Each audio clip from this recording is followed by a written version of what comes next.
friends, it's Julie Boyer here of the Wake Up with Gratitude podcast. What will follow is an interview I did with Michael Losier, author of Law of Attraction, The Science of Attracting More of What You Want and Less of What You Don't Want.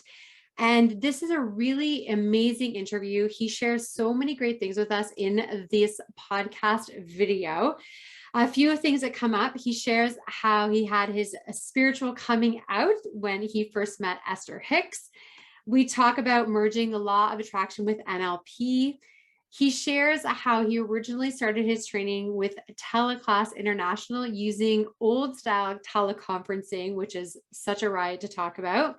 We also talk about his new 20th anniversary version of this book. So he actually gives us some of the details on some of the new chapters that are going to be in the book.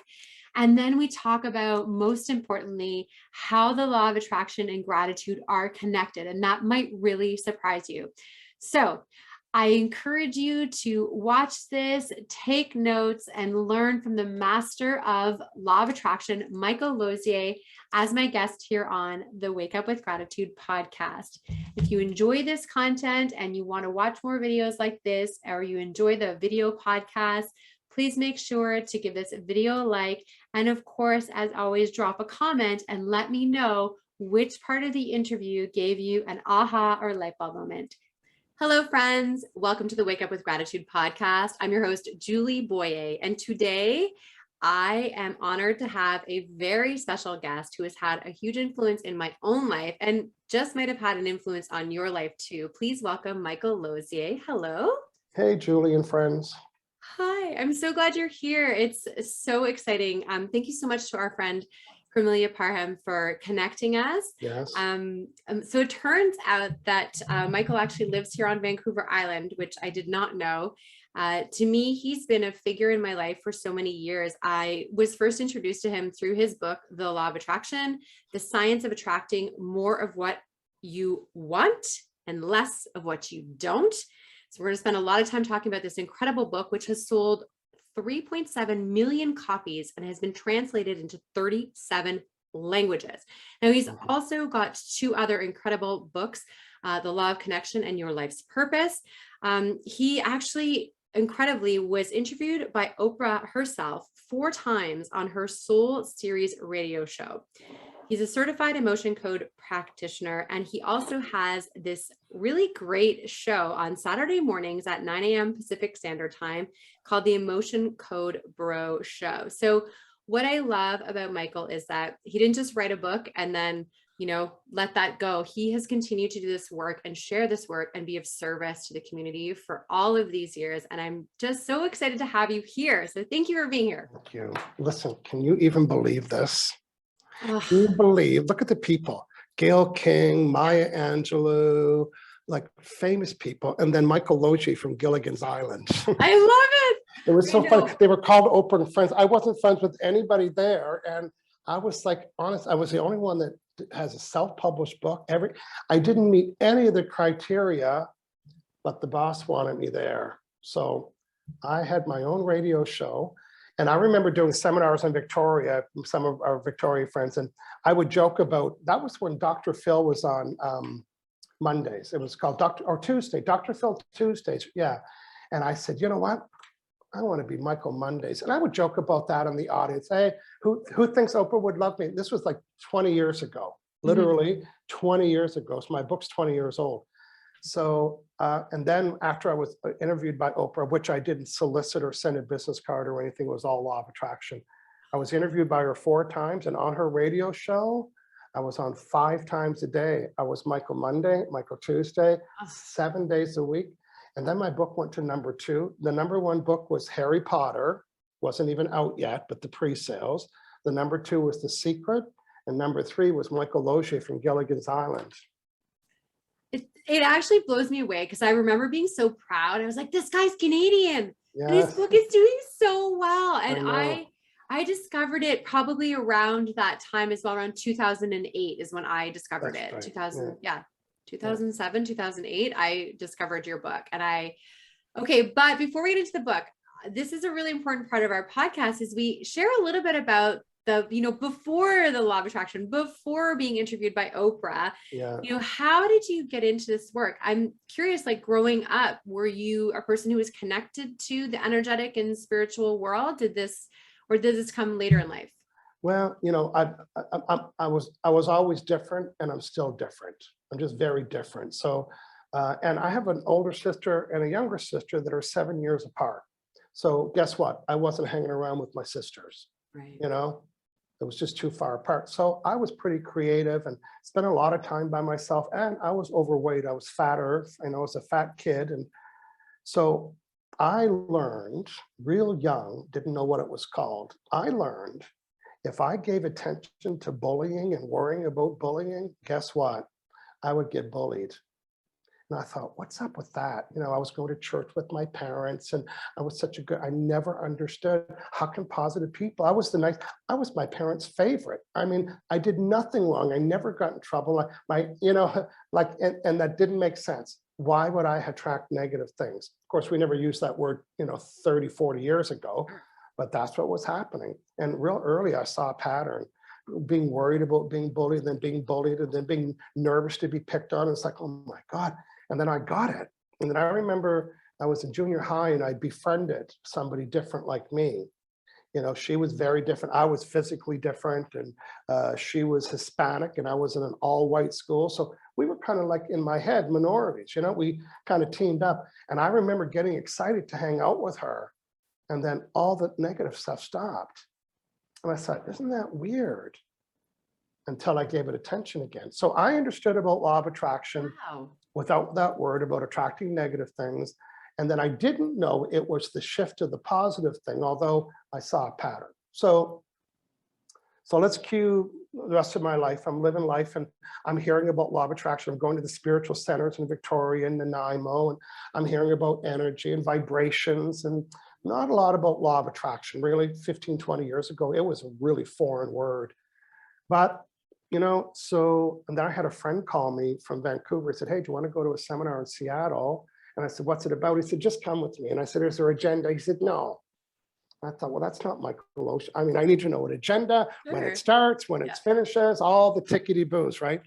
He said, if you don't like it by the break, just leave and come back to the hotel and we'll take the ferry home together.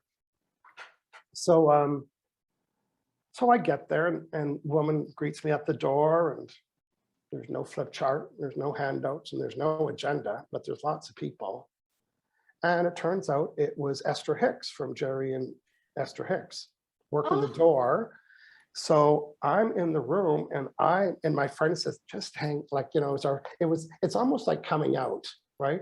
It's a coming out when you want to bring someone to law of attraction event, particularly with their talent and their skills, right?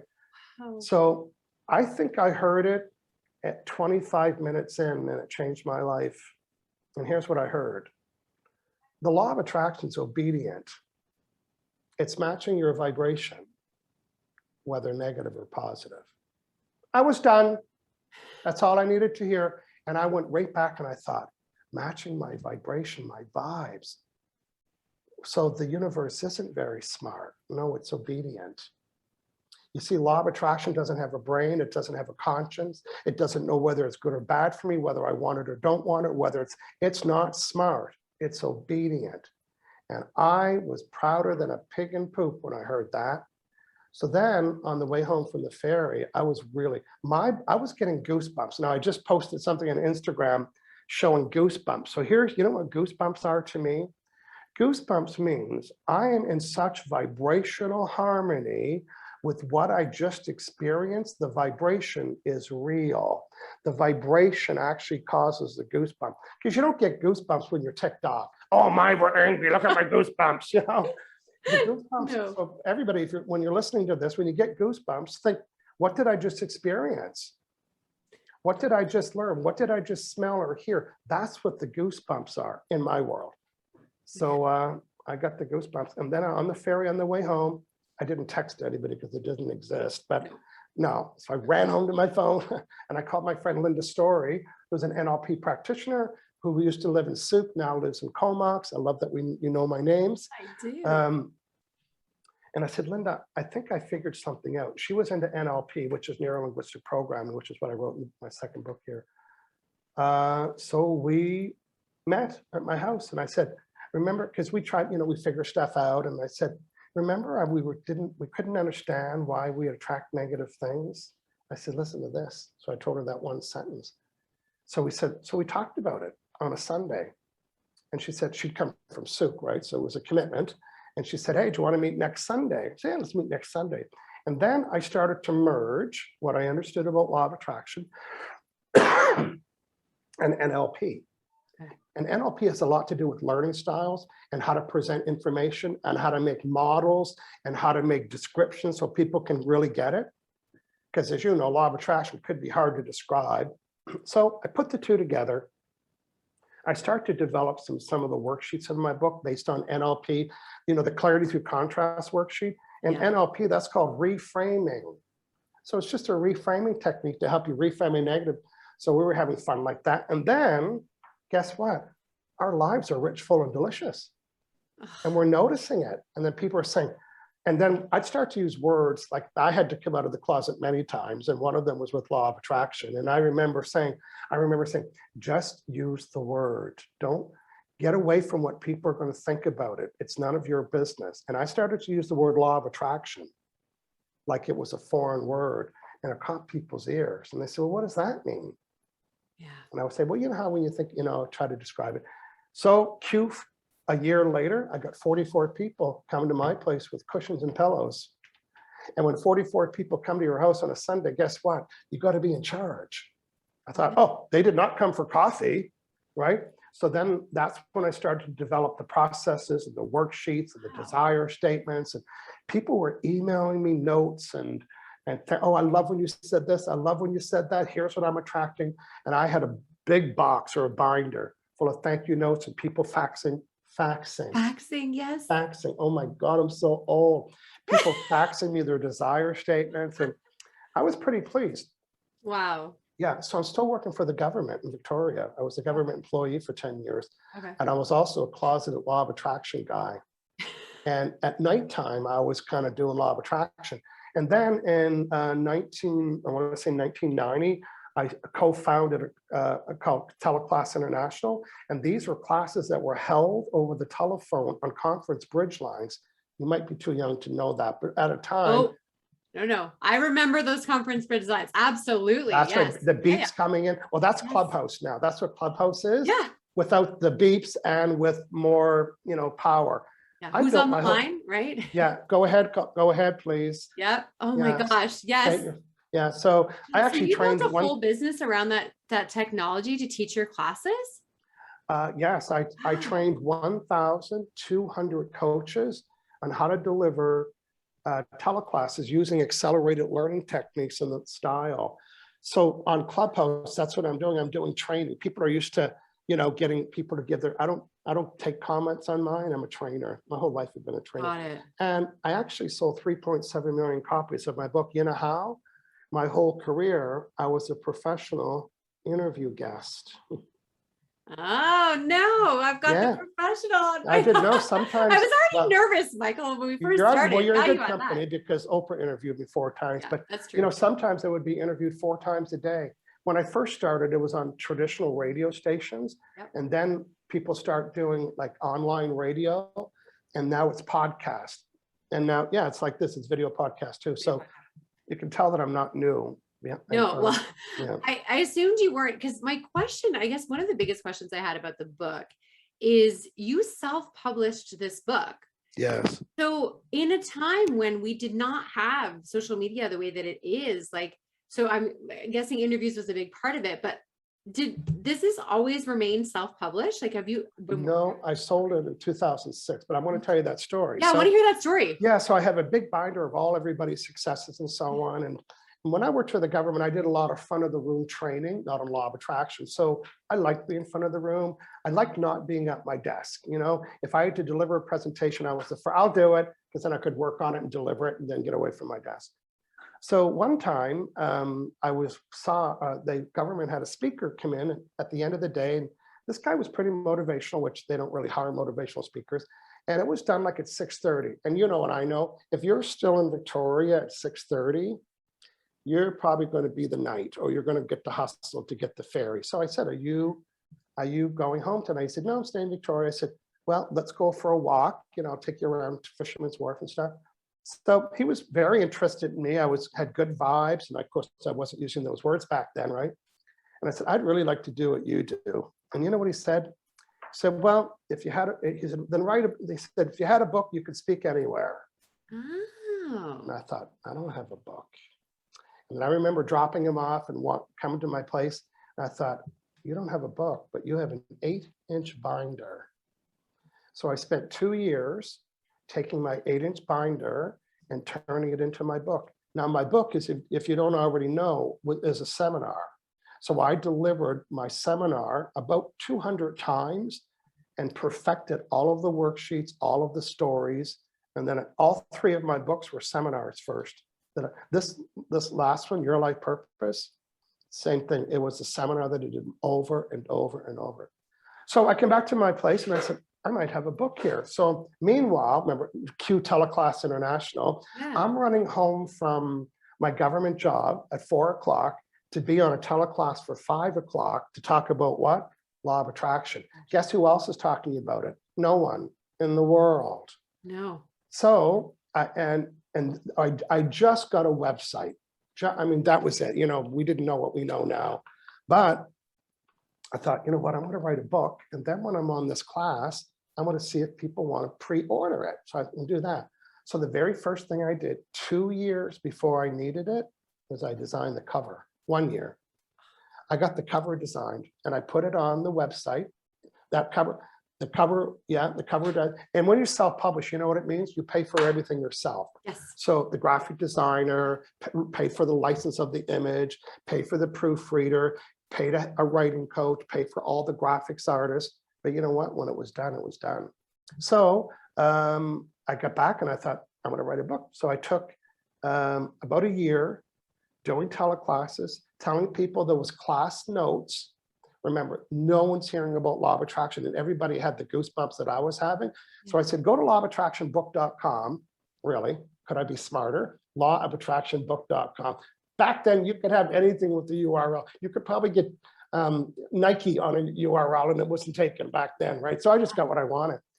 Wow. So, and I had an email thing that said, click here to be notified when the book's available. Now, I had no date or anything. I was just doing it. And I'm writing it. I do a class, and now network marketing companies are wanting to come on as a guest, and big people with big databases. So after a show, I would get like 20 emails, 30 emails. Oh. So over a year, I collected, I'm going to say 5,000, give or take, 5,000 email addresses. And I ordered the books from Friesens, which is a company in Winnipeg. Yeah. I had a credit card with nothing on it, and I was going to pay for these 5,000 books. So they called me and they said, we're going to deliver the books on Wednesday. It's cash, COD, pay the invoice before, blah, blah. I said, okay, they hadn't paid anything yet. So I thought, okay, I got to let people know, I got to sell some books here, right? Yep. So I sent an email on Sunday night and said, hey, the books are on their way. And the books are on their way. And I even, well, I'm going to tell you another little secret. I already knew what the postage was. You know why? Before I wrote my book, I went to the post office and I asked them, how thick should a book be? Oh my gosh.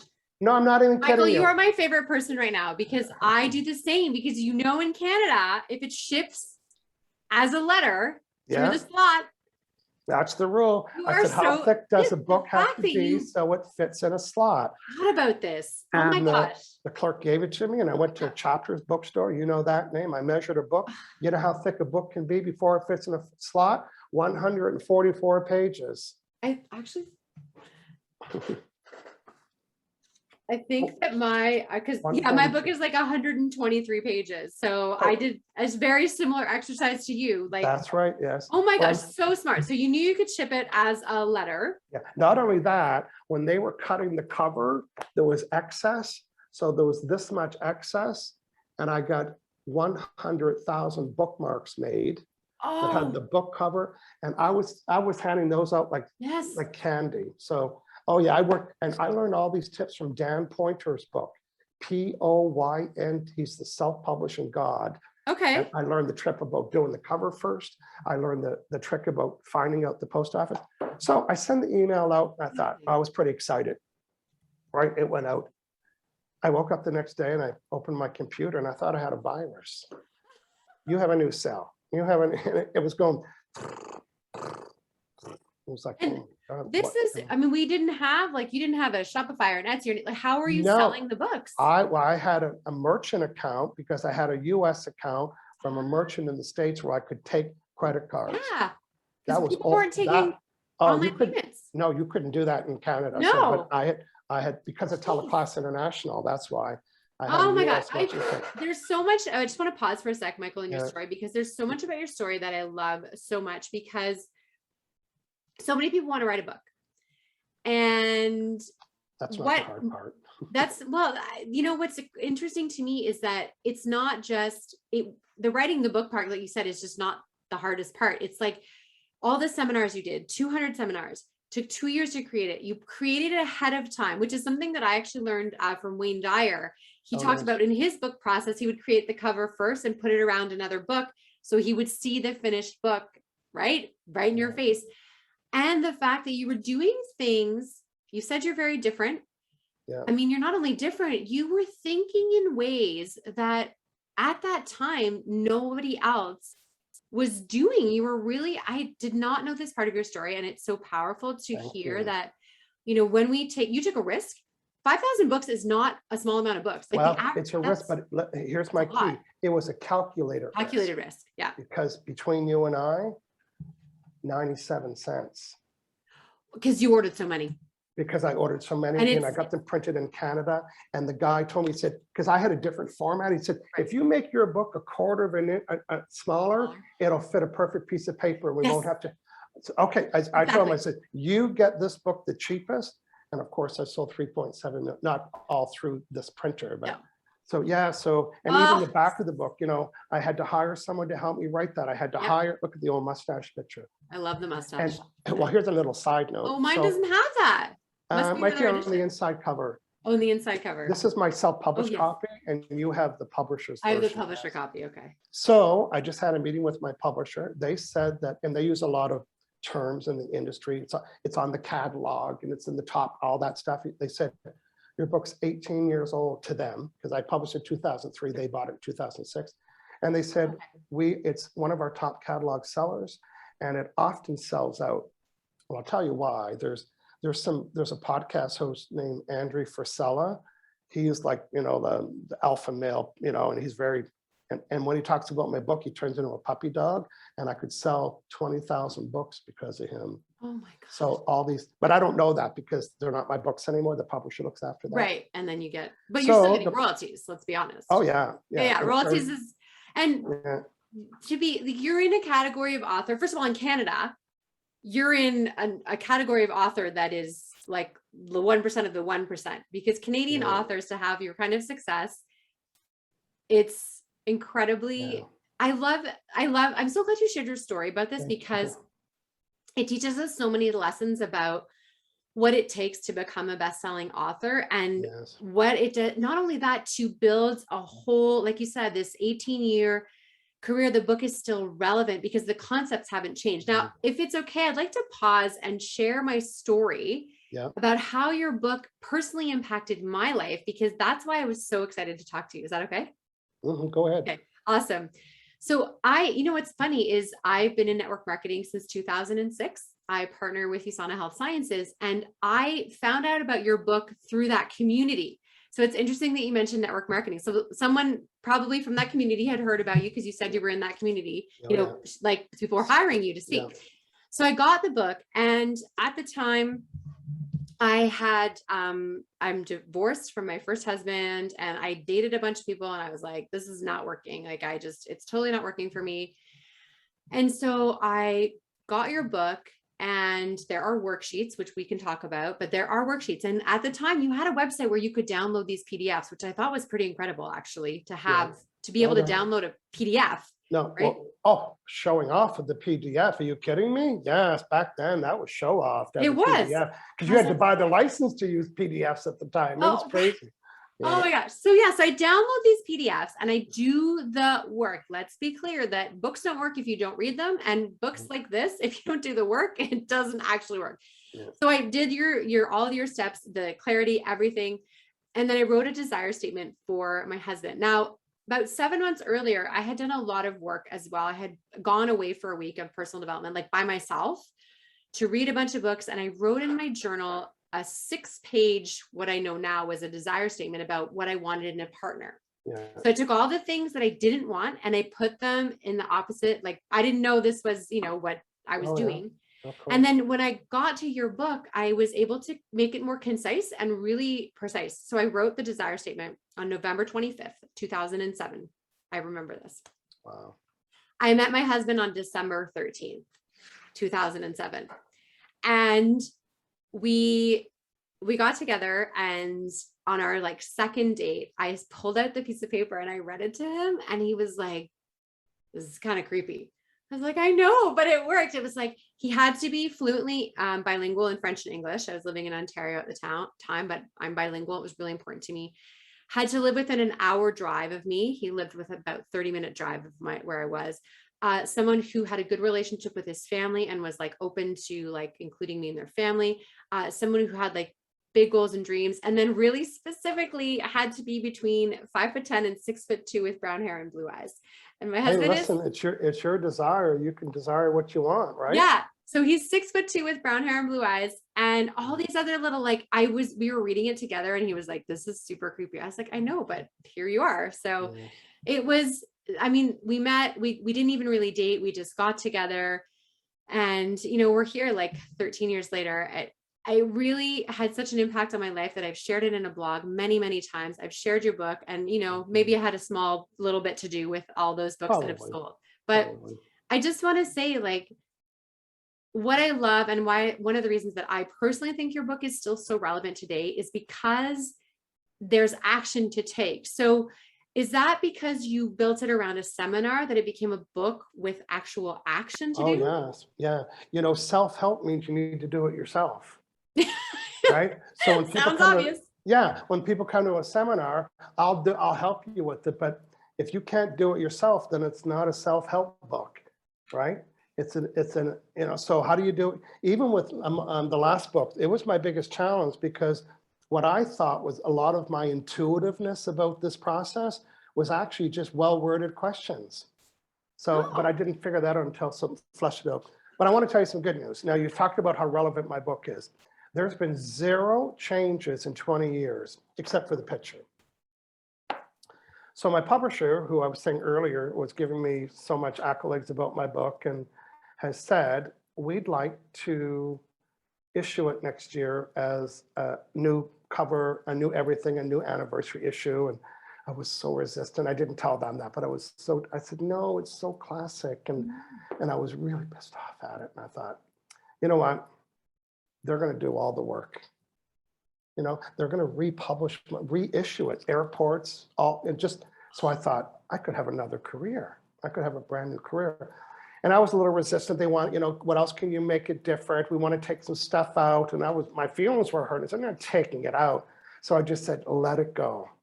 And then my agent called. She said, she copied me. I said, I read it. She said, how do you feel? And I said, well, I'll just tell you, and then we're going to process it. And I said, why would they want to change the cover? It's I went on and on and on and on. I said, there, I'm done.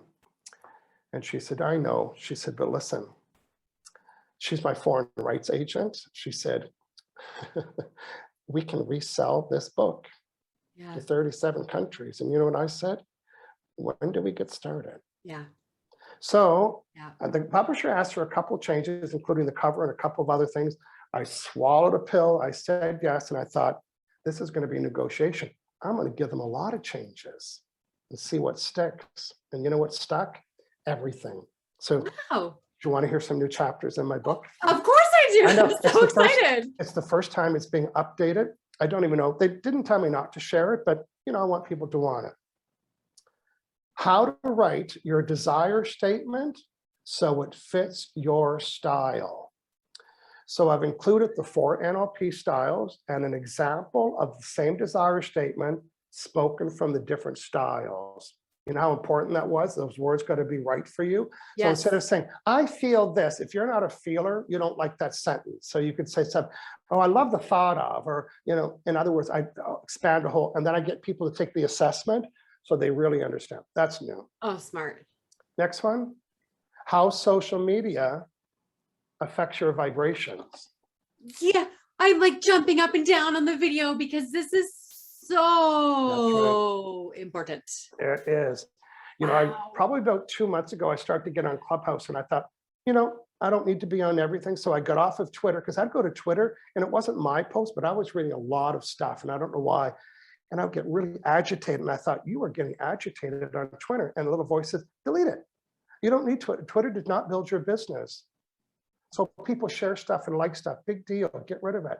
And then TikTok was really abusive, watching, you know, racist videos and fighting videos. And I thought, oh, this is horrible. I got off of TikTok. So, and then in Clubhouse, you know, Clubhouse is a list of different topics. And sometimes you see that it's got 800 people and it's argument about COVID and Biden and all this stuff. I thought I would not stick my nose in that room. So there's a vibration. So I talk all about that. So it's very interesting. And out of everything I submitted, you know what they said about that section? We want more. They loved it. So if you can think of anything I can add to that, I'd love to hear about that. Okay, so let's talk about this because this is so relevant right now and in my own life personally, because I'm in a situation where I have a very different opinion than a lot of people that I work with. And I'm in the majority but I just happen to be connected with a lot of people who are in the minority and very vocal. And I would go on Facebook, and Facebook has always been really good for me for business. So I don't want to give up Facebook, but I was like, I would get off Facebook and I'd just be mad all the time. And my husband and I would discuss it and we'd be like, oh man, like we'd be mad, not at each other, just mad. So I went and did the greatest tool on Facebook is the snooze for 30 days. And I snoozed and snoozed and snoozed and kept, I probably snoozed 50 people. And I do that too. My publisher said not to use any names like that, but I get it. It's like, just, I don't, you know, you're my friend, but I really don't want to know your opinion about stuff. So I'm going to snooze you for 30 days. But you know what? I think it lasts longer than 30 days. Well, because what happens is because you're not interacting with that person, then they don't show up on your timeline again because you've stopped interacting with them. So then if you really want to get back to a person you've snoozed, they either have to interact with you or you would have to interact with them. And so that's one of my favorite tools to use. And also, like, you can curate your feed on, I think that's the most important thing, is that you can curate your feed on whatever social media. Now you mentioned TikTok. So the first time I downloaded TikTok, I kind of got on the wrong side of TikTok and it was really toxic. And so I actually deleted the whole app and started over. And then I was doing some more training, you know, through my network marketing business, learning about TikTok and, you know, the benefits of that. And talk about curating content. TikTok curates so niche. And what it is that if you want to have a good experience on TikTok, because there is actually a lot of really good stuff on TikTok and there's good things happening and it's a great place to be creative, you have to watch longer the stuff that influences you. So I'm on TikTok now talking about gratitude and the law of attraction and all these incredible things. And I'm watching other people doing similar things. So my experience becomes a lot nicer on that app than it was before. So that's my own personal experience with social media and my vibe. The direction that I'm taking in the chapter, you know, this guy from the book, The Vibrational Bubble. So I want to talk about when you're reading something negative about yourself, then it influences your vibration. So all of it is about whether you're reading it or typing it or responding to it or feeding a negative comment or watching people argue or watching people fight. Just reading it includes it. So it's going to be an eye awakener section. Okay. So excited. Thank you. I want to mention one more thing about social media too, that I share often in my newsletter, because I do a weekly gratitude love letter. And I said, you know, you're here because you're a gratitude ambassador. And I invite you to ask yourself, how are you showing up on social media? How are you showing up? So not only as a receiver, but as a content creator, how does your content make people feel? Are you lifting people up? Are you raising their vibration? Yeah, and there's some people that aren't even conscious that that happens or that that's their vibe or whatever. But anyway, we got to mind our own vibrations. Oh my gosh. Another section is how to host a 5-session Law of Attraction book club. What? Yeah, so I got a workbook and I got how you host every 5, what you do in the first meeting, second meeting. And I'm assuming people are going to do it on Zoom. So this is really, without using that word, it's, online. So there was no Zoom when I wrote my book. So there's a couple, it's dating itself now, talking about Zoom. And then here is the most exciting new section. I'll let you read it. So it's resistance. And so resistance where you have doubt, negative vibes, trapped emotions, and block versus allowing. And I love that it's a picture of a faucet. That's So right. the faucet itself is the resistance. And then when you let it flow, that's allowing. Isn't That's that what right. you just said about right. you allowing for your book to be redone for the 20th anniversary? Yeah. Oh, sorry, I haven't finished my story. So they sent everything back and then they loved everything. I just met them and I never talked to the head person, right? And she was going on about your book and she said, I see that book and blah, blah, blah. And she said, you're doing really well on social media. And then at the end, she said, you know what? We're going to keep the cover. It's a classic. You're keeping the cover? So we're keeping the cover. Yay! I'm so excited. I am also agreed because it's to the point where it's iconic. Yeah. And Oh it's a my gosh. classic, there's lots of, there was only a couple books out. I just saw one today, in my closet, I was in there, 1906. I have a book that has the word Law of Attraction in 1906. Are you kidding me? Is it the Science of Getting Rich or is it? No, it's a photocopy book. It's called Vibrations and the Law of Vibrations, Law of Attraction. It's old sheets of photocopy. Yeah. Oh my gosh. Yeah, so that's all the new stuff coming up. And there's another one called How to Apply Law of Attraction to Your Daily Life. Mm-hmm. It's like people always say, well, what do you do? So I thought, well, I might as well tell them what I do. So there's a little section. So I'm excited about all the new sections and it might rebirth my Law of Attraction career. Just not that it needs a rebirth. Right now I'm on Clubhouse and it's rebirthed on Clubhouse. I just love it there. And when you do a relaunch like this, also, it's 20 years, it attracts an audience that wasn't alive when your book first came out. So that's really right. cool. Is there's an audience that just hadn't heard of you because they just they're just in their 18, 20. Yeah. So, okay. So this is a great segue to one of my favorite questions to ask my guests, which is, because you talked about what you do on a daily basis. So yeah. I would love to hear, of course, we know that gratitude plays a role in Law of Attraction. So how does gratitude, like a gratitude practice, how does that show up for you in your life? Right. Well, first, I want to tell you why gratitude works for people and why it's important. Because Law of Attraction, this is us. I'm holding up a picture of a person with this bubble around them, almost like this little rings. And this is where we house our vibration. And Law of Attraction is always responding to what you're giving attention to. But Law of Attraction doesn't know that you're writing your gratitude journal. It's responding to how you feel about when you're writing in your gratitude journal. And Law of Attraction doesn't know that I could just say out loud, here's what I'm grateful for. Law of Attraction is responding to when I'm making my gratitude statements. So that's why gratitude works, because it causes you to deliberately include the vibration. And when you deliberately include the vibration, the Law of Attraction can only match it. And then you get more of, it was because you were grateful, but it was really because you were sending the vibration of having it. Law of Attraction doesn't know what gratitude is, but it's responding when you practice the exercise of gratitude, because everything is included. And in short, you get what you vibrate. Oh, I feel that. I mean, I've been practicing gratitude now regularly for a decade. Yep. And I know the days when I'm really in that vibration, stuff just happens. And there's often not an explanation for it. Just good things come into my life. Yeah, but there is an explanation. There is, right? Yes. That's it. My book is about Law of Attraction, but the process is about deliberate attraction. And what does deliberate attraction mean? That you're deliberately exercising, because Law of Attraction, you don't have to turn it on. Hey, right. Can someone turn Law of? It's already on. It's like a switch. You don't have to turn it on. So to use it deliberately means that you would be deliberate about what you're including in your vibration. In the book, I say, are you using the word don't, not, and no? Because when you do, you're including the vibration. So to be a deliberate attractor means that you become a deliberate includer. So when you are doing gratitude, boy, that is the mother of all deliberate inclusions, because you're thinking and remembering, talking about something that you love and like, Yeah. which causes you to include it. So do you write in a journal? No. No. What's your kind of practice? Like, do you just give thanks like throughout the day, or how does it show up for you personally? Well, there's a little exercise that I practice rather. It's called, here's what I like about. Oh, So for example, I had a first-time emotion code client today. She heard me on Clubhouse. So here, I'm going to play a little exercise. I'm going to call her Julie, just pretend.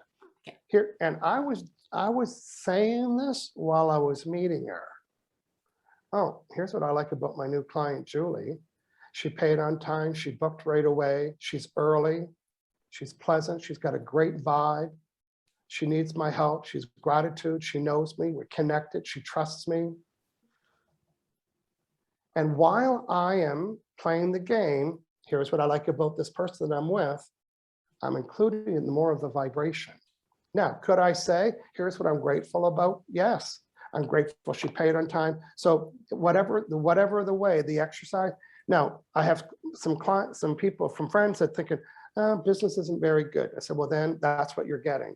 So I said, I want you to go through your file folders, because some of us use them, and I want you to pull out your top 3 clients. And I want you and your team to go to the whiteboard and say, here's what I like about ABC. Imagine the whole office. Oh, we love ABC. Remember they sent us the Christmas basket last year? Yeah, they're great. They pay on time. They're all, and they just gave us referrals. So now the whole office is talking about what's our other client? Oh, Betty. Oh, you know how many clients we got last? And in that conversation, now the vibration changes.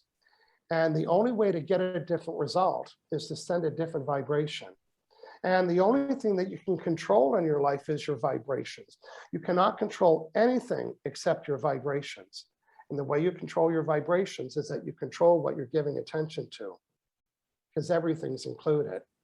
Whether you're complaining or worrying or remembering or pretending or visualizing or observing it or listening to it or watching it or reading it, there is no inclusion.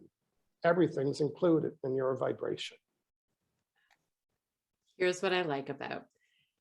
That's perfect. I adore that. I love that you've taught me a different way to practice gratitude that I hadn't thought of before. And I want to say thank you for that. It's one of the reasons I love doing this podcast so much, is that, you know, all my guests have a different way of sharing gratitude, and I keep learning different ways. And I'm in business. I have several different businesses that I run. So I will definitely give that a go. And I truly appreciate you for that. Because it helps explain it. So it's not so airy. It's like, well, here's why that, and then you could even take something like that, because we include it. You know, you don't have to be a law of attraction expert to say, if this is what you're giving attention to, it feels good, then it's the explanation to it. Be very helpful. Well, Michael, I have loved our time together. I've learned so much. I've really enjoyed this conversation around the law of attraction, and, you know, your journey, of course, to the book and all this. I like talking about the journey, the author's journey from Gilligan's Island to Oprah. I love that. I love it, because I'm here on the same island. And, you know, it's funny because one of the things I thought about when I first moved here, I was like, oh, you know, I don't know if I can like build a speaking career, you know, living here on Vancouver Island. And then I meet you, one of the most incredible, you know, speakers, workshop leaders, seminar leaders, who's created a really long, beautiful career. And like you said, you're almost relaunching it again. So it's next year that your book's coming out? 2022. Yeah. Oh, next year. Okay, perfect. So in the meantime, where's the best place for people to find you? Well, if you live in Victoria, there is Russell Bookstore. They have my book at a good price. And of course, you can get it, ask for it at bookstores or Amazon.com if you have Prime.